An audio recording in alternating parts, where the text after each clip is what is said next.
Hi, this is Daniel Fox, and I'm an OTA student with CBD College, and I'm going to be talking about alternate forms of transportation. So, actually finding different forms of alternate transportation wasn't too difficult because I used AI to generate a list. I am already familiar with a bunch of the types of alternate transportation in my area because I used to have to use it back when I was prohibited from driving. But it was nice to use AI to generate the list and get the information all in one place. What was difficult about that then was that I needed to verify everything because AI isn't reliable. And going through each website and getting the information that an older adult or that a person with a disability would need for what they would expect with the ride took a little bit of time. Um, I do think that it would be difficult for an elderly individual to find this information because a functional use of the internet is necessary. Even if I had been using Google, I remember when I worked at Ability First, it was difficult to find the official version of Access services because so many different organizations work together to make Access services work. So I would get information from Foothill Transit, from Metro, and it was difficult finding exactly the right place that I needed to go in order to provide support to the clients I was working with to apply to receive those services. Um, Also, a lot of the public transportation, the buses and the trains, basically require the use of a mobile phone because Google Maps is so well integrated to find the most efficient route if you're going from point A to point B. And it also gives you updated information about when you're going to catch the bus and if it's running late or not. So being able to have a phone and then understand how to use Google Maps could be a barrier to some people. On the other hand, access services, once you've actually signed up and become a member, allows people to use it just over a voice call. So that's more accessible and would be easier for an older individual.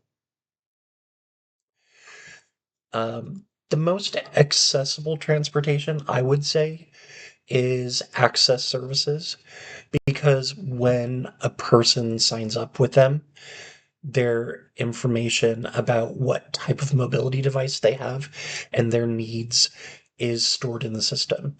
And when they reserve a ride, the ride that comes to get them is going to be the appropriate vehicle to handle their mobility of the device and their needs.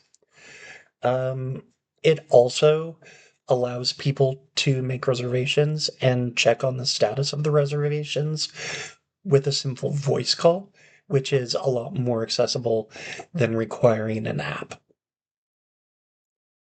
Um, in terms of more inclusivity, I think that the restriction that access only goes within 3/4 of a mile of the nearest bus stop or bus line or train stop or train line leaves a bunch of people out.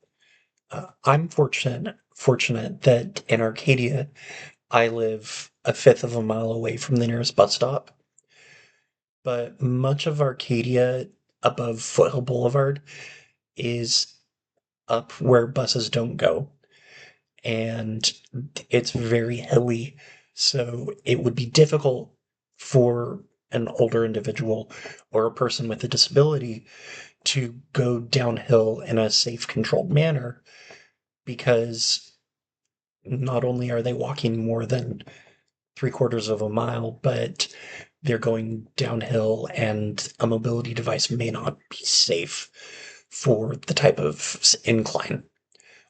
And conversely, going uphill when they're done. Um,